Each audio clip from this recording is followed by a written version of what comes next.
안녕하십니까. 똥꼬의사 이민강입니다. 남녀노소 구분 없이 이 가려움증으로 오시는 분들이 많이 있어요. 젊은데도 가려움증이 심해서 데이트하다가 화장실을 들어가는 분이 있어요. 공원에서. 화장실에 왜 가요? 엉덩이 긁으러. 커피숍 앉아서 친구하고 얘기하다가 화장실 가는 분이 있어요. 왜요? 엉덩이 긁으러.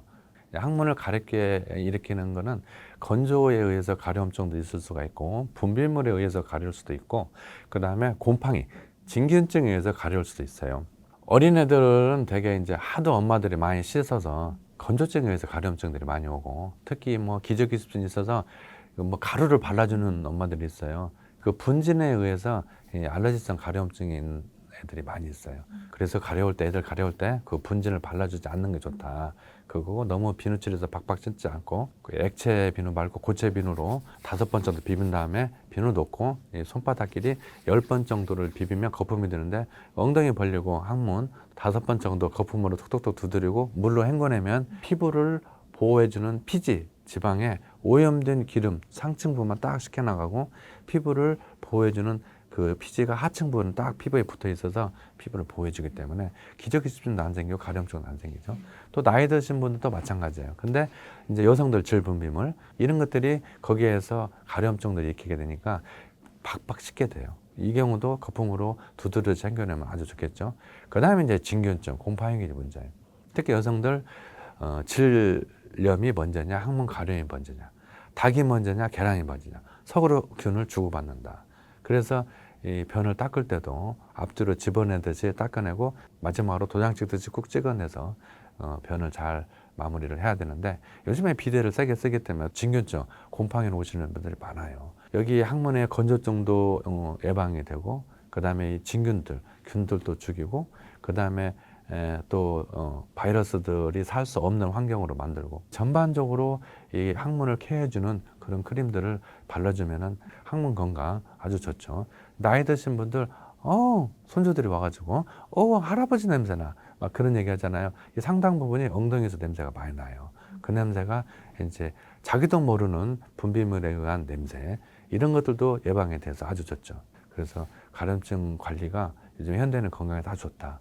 저희 병원을 찾는 환자분들 보면은 남녀노소 구분 없이 이 항문 질환이 다 발생이 되는 것 같아요. 여름철에는 항문 주변 농양으로 많이 오시고, 겨울철에는 치액 덩어리가 커져서 출혈로 많이 오게 되죠. 그 다음에 젊은이들을 보면은 남녀가 틀린데, 여성 쪽은 소식에서 그래서 치열 찢어져 가지고 오시는 분들이 많이 있어요. 아이들도 그렇고. 그 다음에 남성들은 또 비데를 세게 써가지고 항문 속으로 비데가 물이 들어가니까 눈에는 눈물샘, 입에는 침샘이 있듯이 항문 주변에도 항문샘이 있어요. 이 비데 물을 세게 써서 비데 관장하고 또 비데로 막 청소하고 그러면서 물이 들어가서, 또 관략근 약한 어르신들도 가끔 그런 분도 있어요. 거기 염증이 생긴다. 통상적인 경우에 일반적으로 건강한 분들은 이 면역 기능에 의해서 그 균들이 다 이제 제거가 되죠. 그런데 면역력이 떨어지는 과로, 스트레스, 밤샘 작업, 술, 담배 이런 것과 이제 겹치게 됐다. 그런 게 곪는 거예요. 그래서 수술하고 그랬죠. 그래서 젊은 남성들은 또 이렇게 골마서 많이 오게 돼요. 그 다음에 이제 나이가 쭉 들어가시면서 건강하죠. 그래서 30대, 40대 이쪽에는 좀 치질 환자들이 적어요. 간혹 변비 때문에 힘써서 치액이 생겨서 오는 경우, 술 먹고 그 술에 의해서 설사를 가끔 한 번씩 하다 보니까 치료능에 생겨서 오시는 분들이 있고, 또 이제 겁쟁이 아저씨들이 많아요. 특히 40대 남자들, 30대 후반부터 40대 초반에 남성들이 참 겁쟁이가 많아. 그래서 혼자 못 와. 그러니까 부인들한테 끌려서 오는데, 치료가 생겨서 가렵고 항문이 허는데 그것을 질질 끌다가 막 1년, 2년 있다가 못 참고 오는 경우예요. 그래서 치료가 또 많이 있고. 그 다음에 이제 나이가 드시면서 여성은 50대가 넘어가면서, 남성은 60대가 넘어가면서, 의학적인 교과서에는 60대가 넘어가면서 관략근에 힘이 빠진다고 되는데, 저희 병원에 오시는 분들 보면은 여성에게서는 50대가 넘어가면서, 남성에게서는 60대가 넘어가면서 관략근에 힘이 이제 빠지게 되는 거예요. 그러니까 방귀가 자꾸 나온다, 또는 자꾸 똥 마는데 안 나온다, 변비감. 근데 진찰해 보면 아무것도 없어요. 관략근이 약하기 때문에 점막대 늘어져서 똥 마른 느낌이 오는 것이죠. 그 다음에 이제 50대 넘어가 60대 넘어가면서 간혹 암이 발견이 돼서 암 때문에 변비 증상으로 오시는 경우가 있고, 암은 대개 면역력이 떨어졌을 때 암세포가 생겨서 15년이나 20년 동안 지나면은 0.78cm 그러니까 초음파나 CT, MRI에 측정되는 정도의 크기가 되는 거예요.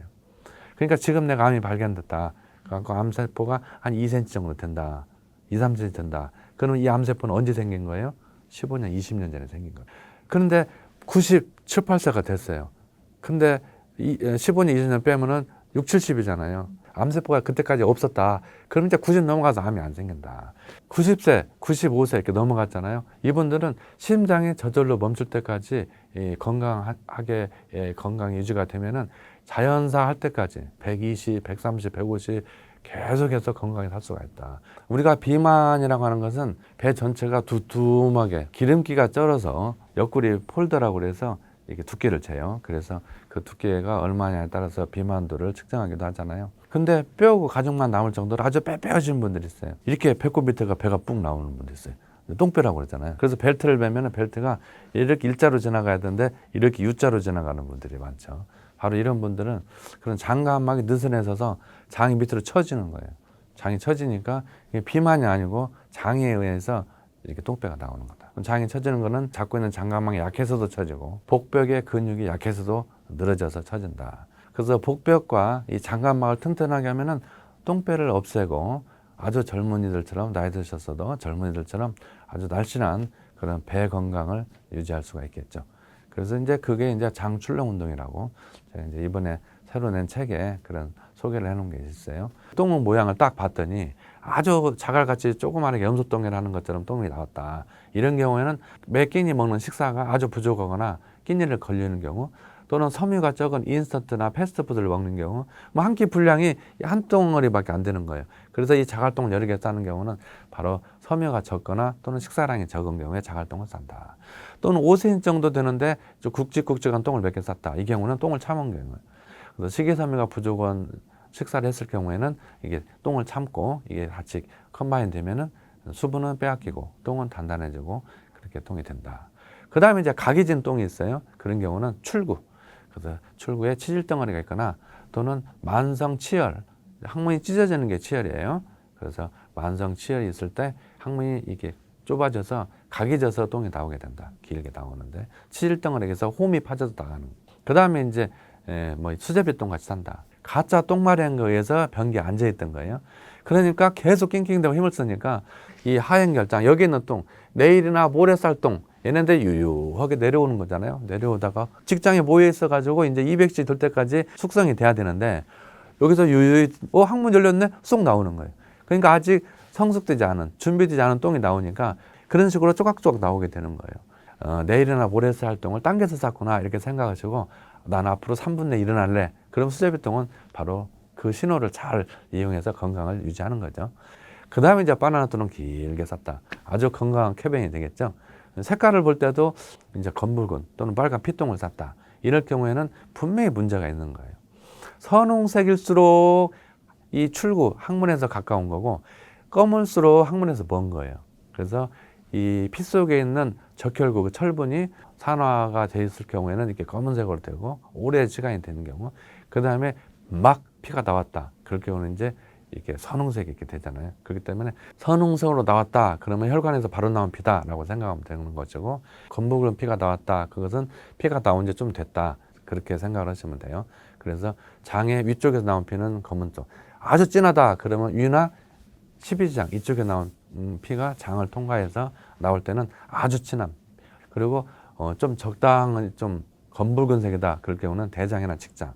실제로 직장암이 있어도 아주 검은색과 빨간색, 중간색, 암적색이라고 하는데 그런 색깔이 있는 경우가 많이 있어요.